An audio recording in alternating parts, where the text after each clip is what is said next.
Alors bonjour à toutes et à tous et bienvenue à ce webinaire du mardi 19 juin 2018. Yoav Nizar, très heureux de vous retrouver comme chaque mardi à 14h30. Alors je vous laisse prendre connaissance de l'avertissement légal sur les risques et ensuite donc on passera aux graphiques, aux analyses techniques et également un point sur l'analyse fondamentale. Alors le trading avec effet de levier amplifie toujours les gains et les pertes. Un compte risque limité présente un risque de perte du capital investi.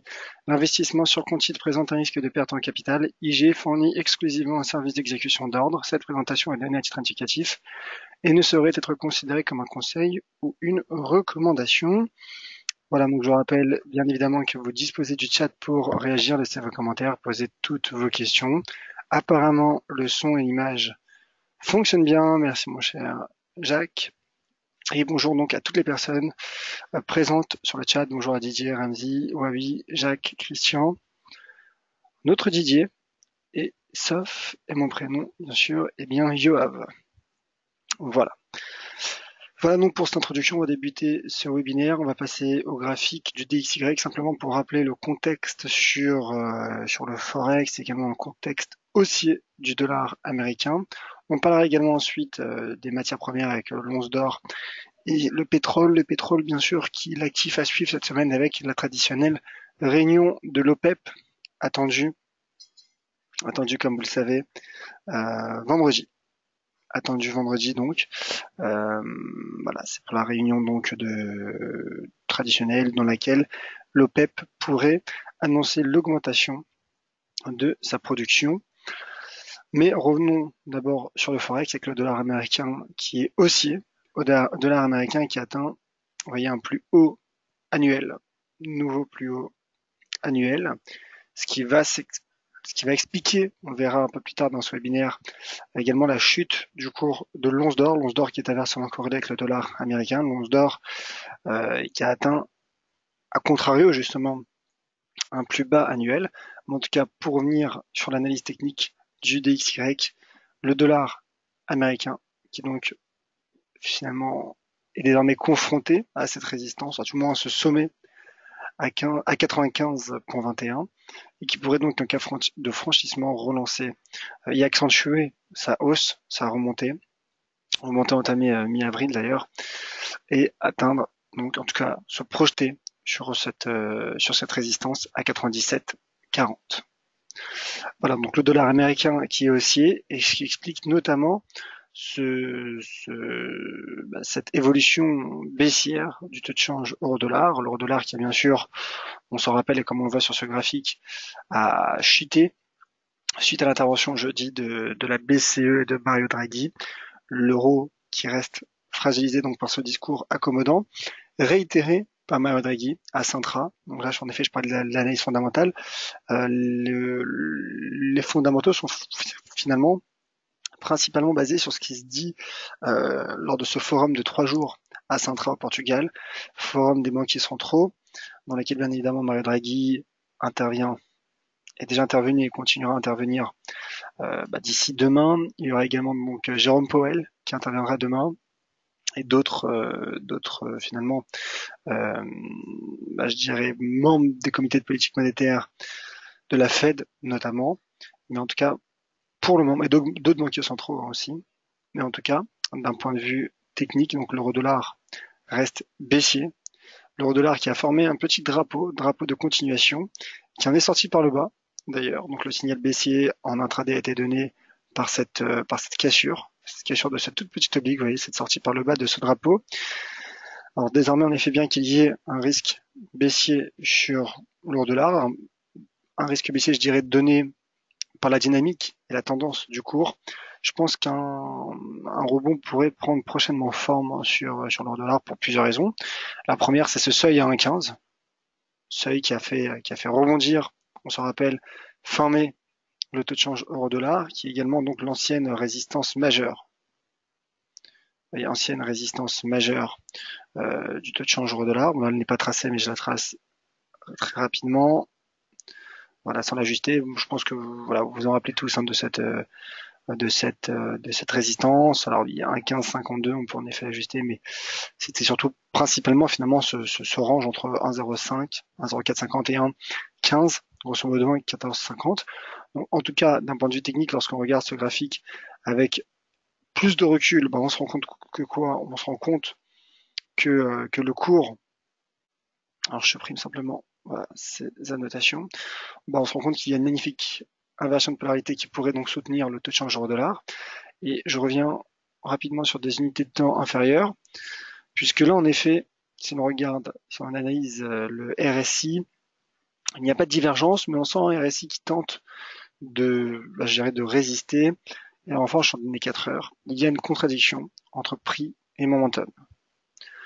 Pas réellement de divergence, car selon la théorie de l'analyse technique de cet indicateur RSI, pour qu'il y ait divergence, il faudrait que le RSI repasse au-dessus de ce sommet, mais en tout cas, il y a une contradiction, ça c'est évident. On le voit avec des creux de plus en plus bas, à l'inverse donc du RSI, dont les creux semblent de plus en plus hauts. Donc je me dis en effet bien qu'il reste encore un peu de marge avant d'atteindre cette zone 1,1452, 1,1450 et 1,15. Je pense que l'euro-dollar, alors encore une fois il reste de la marge, mais l'euro-dollar pourrait réagir sur ce seuil à 1,15. On verra. Pour le moment, encore une fois, la dynamique est baissière, la tendance est baissière. Toujours risqué de donner finalement une stratégie à contre-tendance, mais une chose qui est sûre, c'est qu'il y a ce support majeur qui pourrait faire réagir le taux de change euro-dollar. Voilà pour le taux de change euro-dollar. Un mot sur GBP-USD. GBP-USD aussi, c'est une paire à suivre, les paires en livres sterling, qui pourrait donc, qui devrait d'ailleurs faire face à un regain de volatilité jeudi, puisque jeudi d'ailleurs, il y aura 2 banques centrales qui interviendront, la Banque d'Angleterre, et un peu plus tôt dans la matinée, ce sera la BNS, la Banque nationale suisse. Alors on suivra bien évidemment tous ces éléments ensemble jeudi à 14h30, donc je vous attends nombreux à la veille de la réunion de l'OPEP. Donc soyez nombreux jeudi à 14h30. Le GBP-USD qui tout simplement casse son support de long terme à 1,33. Vous voyez, il l'a cassé et il s'enfonce même sous 1,32. Donc le GBP-USD prend la route de ce prochain seuil d'inversion de polarité à 1,30-36, donc risque baissier. Le MACD en données hebdomadaires s'enfonce également en territoire négatif, donc risque baissier sur la livre sterling qui plus est face à un dollar américain qui est haussier. Voilà. Donc risque baissier, d'ailleurs, on voit également en données journalières le MACD qui croise à la baisse la ligne de signal et qui évolue en territoire négatif. La tendance reste baissière, donc là il y a cassure de 1,33 mais également cassure de ce creux à 1,32, 1,32,04 pour être précis. Donc risque baissier sur le GBP USD en amont de l'intervention de la banque centrale anglaise, de la banque d'Angleterre donc. USD Yen, pour faire un point sur les majeurs. USD Yen, alors le Yen qui rebondit face au dollar américain. Bien en effet que le dollar américain soit haussier. N'oublions pas qu'il y a un climat d'aversion au risque. Les marchés boursiers chutent. Les marchés boursiers européens ont retracé plus que leur gain que leur gain engrangé durant la BCE Mario Draghi. Donc, c'est en effet dire le climat d'aversion au risque sur fond de regain de tension commerciale, je rappelle, entre les États-Unis et la Chine, de nouvelles sanctions. Les États-Unis réfléchissent à de nouvelles sanctions concernant les importations, pas de nouvelles sanctions, pardon, mais de nouvelles impositions concernant les importations en provenance de Chine. La Chine qui pourrait également donc répliquer. Donc finalement, un regain d'aversion au risque. Et dans ce contexte, les valeurs refuges, hormis le cours de l'once d'or, puisque l'once d'or est inversement corrélée au dollar américain, hormis donc l'once d'or, les valeurs refuges réagissent de manière plutôt positive. Alors en même temps que je vous parle, j'ai l'impression qu'il y a la présence d'une droite de tendance haussière. Pas réellement, car nous n'avons pas vraiment nos 3 points de contact. Vous voyez, une petite mèche qui coupe. Alors oui, techniquement, on a nos 3 points de contact, mais bon, ce n'est pas une droite de tendance haussière parfaite. Mais en tout cas, le cours qui, pour le moment, puisque la bougie journalière en cours n'a pas encore clôturé, le cours qui teste, le taux de change qui teste donc cette ancienne résistance devenue support potentiel à 110 yens. Donc en cas de rebond finalement sur cette zone de support, pourrait reconduire la paire USD-Yen en direction de ce sommet à 111,21. D'ailleurs, c'est un sommet, mais c'est également un seuil d'inversion de polarité, du moins un ancien support, de long terme. Voilà pour l'USD-Yen qui a peut-être d'ailleurs, alors pas réellement en raison de cette petite mèche supérieure, mais en unité temps 4 heures, en tout cas il y a une configuration qui ressemble à une piercing line, donc à surveiller. À surveiller. Voilà un mot sur l'AID-USD puisque la Banque d'Australie, la RBA, a publié la nuit dernière ses minutes, les minutes de sa plus récente, la minute de la plus récente réunion de politique monétaire. Alors, pardonnez-moi, je cherche simplement le bon graphique, voilà. Et donc, la RBA qui est restée prudente, très accommodante même dans ces minutes, elle avait opté pour un statu quo logique, entre guillemets, en tout cas anticipé, fortement anticipé, il y a 2 semaines, mais la RBA qui indique donc dans ces minutes, qui fait part de ses craintes vis-à-vis donc d'une accélération de l'inflation, notamment, et qui indique que l'inflation pourrait rester faible pour un moment encore, pour un certain temps, et que la hausse du rythme de l'inflation et du marché de l'emploi se ferait de manière graduelle, donc laissant entendre finalement le maintien d'une politique accommodante. Le dollar australien baisse face au dollar américain, l'AID-USD chute, et qui après avoir finalement échoué sous cette droite de tendance, suite d'ailleurs à un dark flat cover, j'ai l'impression en données journalières, vous voyez, l'AID-USD donc qui s'enfonce et qui a cassé 0,75 et ce creux à 0,74-125. Il est proche à présent de ce support de long terme à 0,73-35. Donc je dirais qu'à ce stade, dégager une stratégie baissière serait peut-être risqué, d'autant plus que le RSI commence légèrement à contredire. Vous voyez, commence légèrement à contredire l'évolution des prix. Donc un rebond sur ce support de long terme pourrait avoir lieu. C'est pour ça que je le dis souvent, je le répète, et j'en avais parlé aussi lors de mon live spécial, l'un de mes 2 lives spéciaux BCE jeudi dernier. Je l'avais dit pour l'euro-dollar lorsqu'il était sous résistance, je dis bien qu'en effet qu'il y a un potentiel haussier de l'euro-dollar. L'euro-dollar était sous résistance, donc là c'est pareil, bien qu'il y ait un potentiel baissier sur l'AID-USD, il y a un niveau de support, un niveau qui a fait réagir positivement le taux de change par le passé. Donc par principe, on ne peut pas dégager de stratégie baissière selon la théorie de l'analyse technique. En revanche, attendre une éventuelle cassure des 0,75, 0,7335, là pourrait relancer le signal baissier en direction de ce seuil à 0,7176. Nous ne sommes pas encore là, mais pour le moment, en tout cas, le dollar australien est sous pression face à un dollar américain haussier, mais on se rappelle que le dollar américain teste une résistance également. Donc attention à l'éventuel rejet du dollar américain. Voilà pour le Forex. Donc comme je l'ai promis, un mot sur les matières premières, un mot sur le Brent. Un mot sur le Brent qui lui, finalement, malgré son repli, son recul sous ce sommet à 80,45$, le cours qui a été rejeté, qui a été soutenu hier sur ce support, très beau support, à 72,52. Le cours qui baisse depuis maintenant près d'un mois, en raison notamment des spéculations sur une augmentation de la production des pays membres de l'OPEP suite donc aux sanctions du Venezuela par les États-Unis et également suite au retrait de l'accord iranien signé en 2015 des États-Unis. Donc l'OPEP qui devrait sans doute donc relever, en tout cas assouplir son plafonnement de production, qui devrait annoncer vendredi, pourrait du moins annoncer vendredi. C'est un scénario qui est déjà anticipé par le marché. On se rappelle la réaction jeudi dernier de l'euro, en tout cas des marchés. L'euro qui spéculait depuis un moment sur un resserrement monétaire de la BCE, donc qui a acheté la rumeur avant de vendre la nouvelle, bien qu'il y ait également d'autres éléments, notamment une déclaration concernant les taux de la BCE qui a expliqué cette réaction du marché. En tout cas, ce que je veux dire par là, c'est qu'en effet, le marché vend la rumeur, il pourrait désormais acheter la nouvelle vendredi.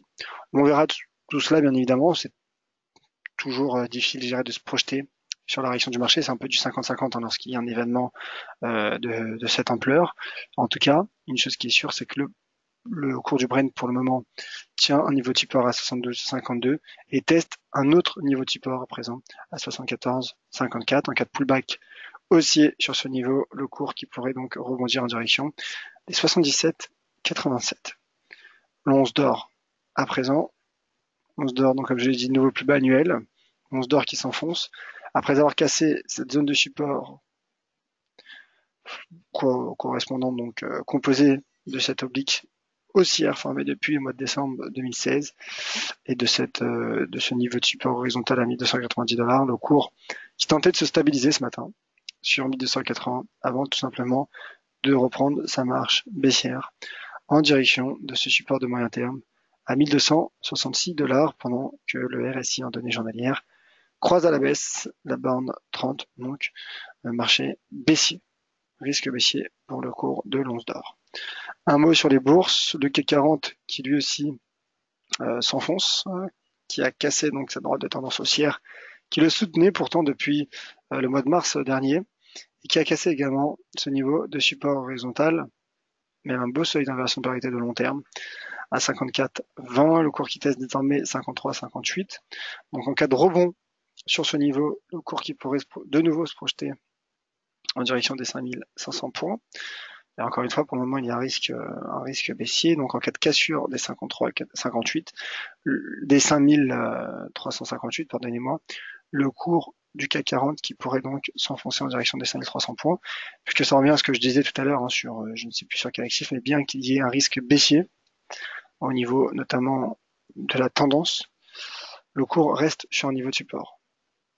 Donc, sur support, on ne peut pas dégager de signal, on ne peut pas dégager de stratégie baissière selon la théorie de l'analyse technique. Donc attendre l'éventuel breakout serait peut-être plus prudent pour le cours du CAC 40. Et concernant le DAX qui propose une configuration intéressante car sa chute sous ce sommet à 13 205 points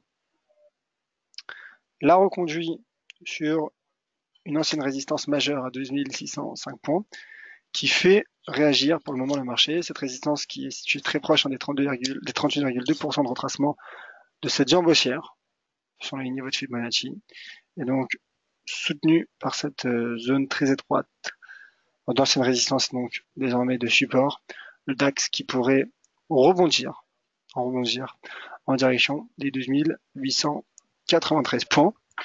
Et là, encore une fois, ce scénario serait écarté en cas de cassure des 2605 points, 2600 points, en quel cas, donc là, ce serait un important signal baissier qui serait donné, tant ce seuil horizontal me paraît majeur. Voilà pour ce tour d'horizon de la séance du 19 juin 2018. Alors, je vois qu'il y a quelques questions sur le chat. C'est parfait. Alors, François qui m'indiquait en début de webinaire un mot sur l'USD Yen, j'en ai parlé. Qui va revenir d'ailleurs l'USD Yen sur 109. C'est vrai que pour le moment, en tout cas, il y a un repli du cours. USD Yen. Alors une autre paire en yen, c'est Wabi qui demande un mot sur la USD Yen et je vais très bien, merci mon cher Wabi, j'espère que vous aussi.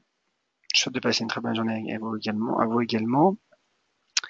La USD Yen qui est baissier pour deux raisons.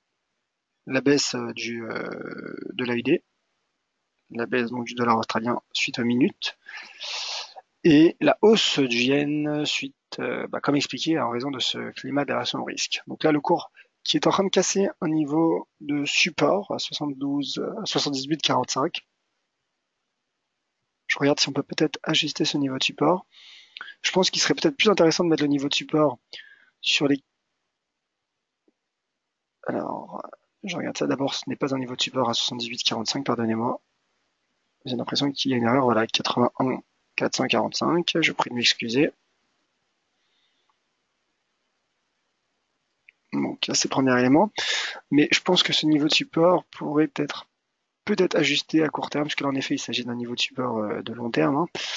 Mais je me dis qu'il serait peut-être plus intéressant de l'ajuster sur les 81 10, 81 12, qui est en train de casser le taux de change avec des yens. Donc là, en intraday, le pivot, je dirais que le cours teste un pivot à 81 12. Et donc, en cas de cassure, le cours qui pourrait retomber en direction des 80 yens. Puisqu'on voit le cours qui a été à de nombreuses reprises finalement rejeté, ou plutôt rebondi sur ce niveau. Voilà donc le niveau de support qu'il faudra, selon moi, surveiller. Vous voyez, il se situe à 81,05. Voilà. Donc pour le moment, le cours n'a pas encore cassé. Donc sur support, il pourrait rebondir. Mais en cas de cassure, il pourrait s'enfoncer en direction des 80 yens. Je reviens sur les questions.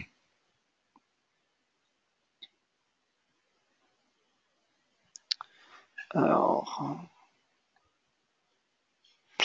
Didier, la guerre commerciale entre les États-Unis et la Chine sur les droits de douane, est-ce que ça pourrait avoir des répercussions pour nous, les Européens, sur nos indices? Alors bien sûr, puisqu'on voit, comme je l'ai montré sur l'évolution du CAC et du DAX, les cours ont retracé plus que ce que leurs gains, plus que ce qu'ils n'avaient gagné jeudi dernier, suite à une BCE et un Mario Draghi accommodant, mais également favorable.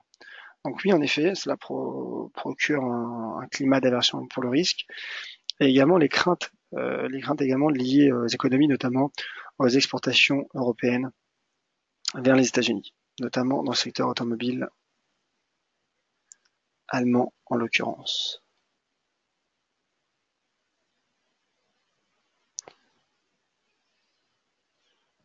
Alors, Jimmy, bonjour, est-ce possible une petite analyse du Nasdaq en H4? Merci d'avance, avec plaisir mon cher Jimmy.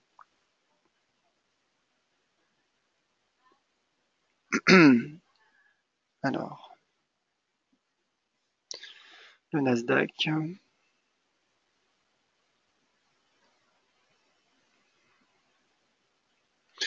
Avant de parler d'unité d'un 4 heures, déjà, il faut rappeler tout de même où se situe le cours. Donc déjà, on voit que le cours se situe sur un support qui n'est pas anodin, puisqu'il s'agit d'une très belle inversion de polarité formée en données hebdomadaires à 7128 points. Donc là déjà, quand je vois ce graphique, je me dis qu'il y aurait un potentiel plutôt favorable pour le Nasdaq sur ce niveau de support. Alors bien sûr, les niveaux de support sont aussi faits pour être cassés, mais tant qu'il n'y a pas de cassure, ils sont là pour également soutenir le taux de change. N'oublions pas le cours de manière générale, pardon.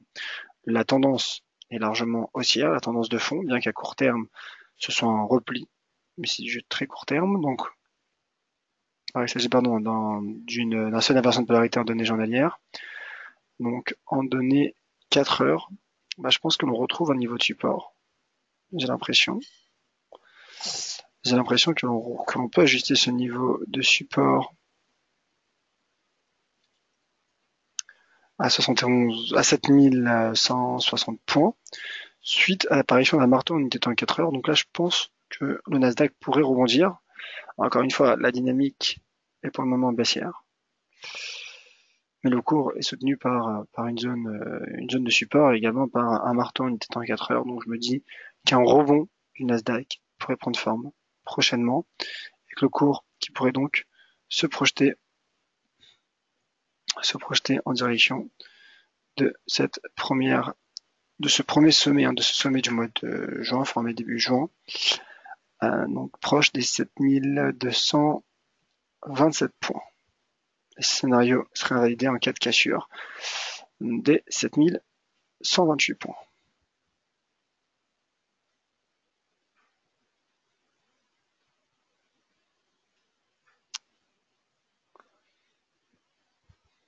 Alors, d'autres questions. Didier, pour l'OPEP en Russie, la Russie sera intégrée aux autres membres de l'OPEP pour en faire partie ou restera comme membre extérieur si la Russie intègre l'OPEP? Quel pourrait être l'impact du cours du pétrole? Alors non, la Russie ne devrait pas rejoindre l'OPEP, mais lorsque finalement la réunion de l'OPEP aura lieu donc avec les pays membres de l'OPEP, mais également leurs partenaires, plusieurs partenaires, dont la Russie comme principal partenaire. Donc voilà, c'est un accord finalement qui vise à, je dirais, à régir, à trouver un agrément donc des pays exportateurs de pétrole qui fassent partie de l'OPEP et également ceux qui sont extérieurs à l'OPEP comme la Russie.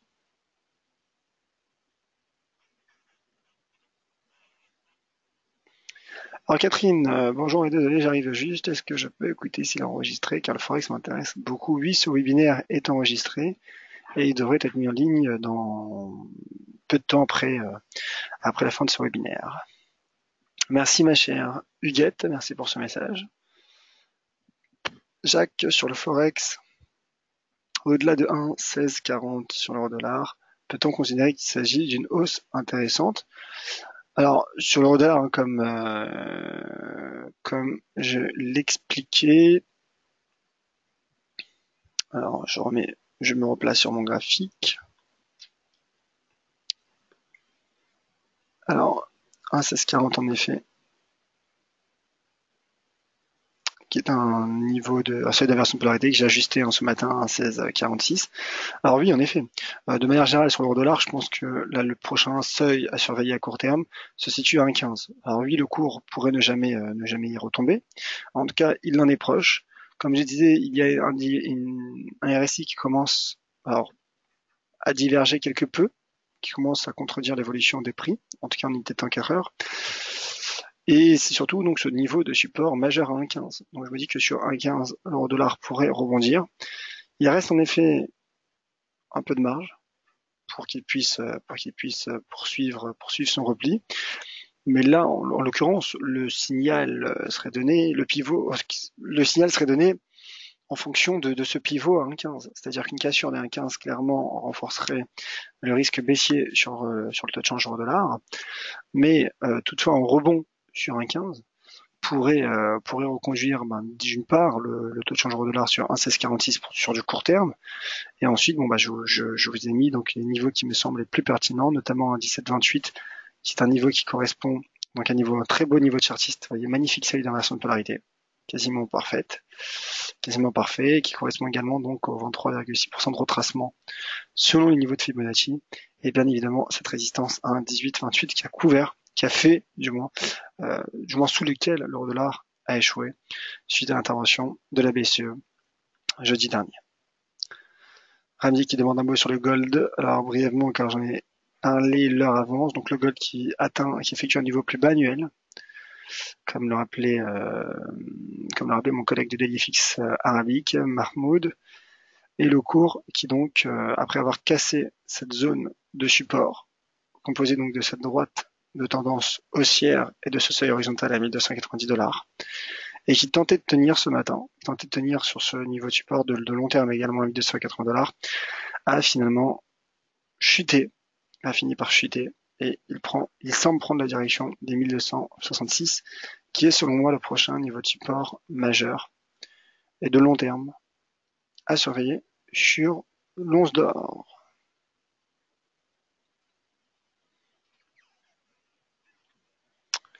Alors peut-être une dernière question avec plaisir, mon cher Ramzi et ma chère Catherine. Alors une dernière question peut-être avant de nous quitter, c'est de Edward. Je n'arrive pas bien à identifier les divergences entre les cours et le RSI. Pouvez-vous prendre un exemple sur le cours au dollar ou sur le cours de l'once d'or? Alors il faut que j'en trouve un. Alors je vais tenter de vous en trouver un rapidement.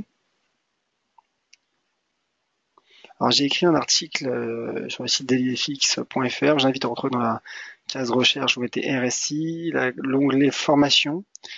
Et l'article s'appelle les 7 conditions pour exploiter l'indicateur RSI. Alors je vais tenter de trouver une divergence pas évident que j'en trouve une tout de suite. On va regarder sur le cours de l'euro-dollar.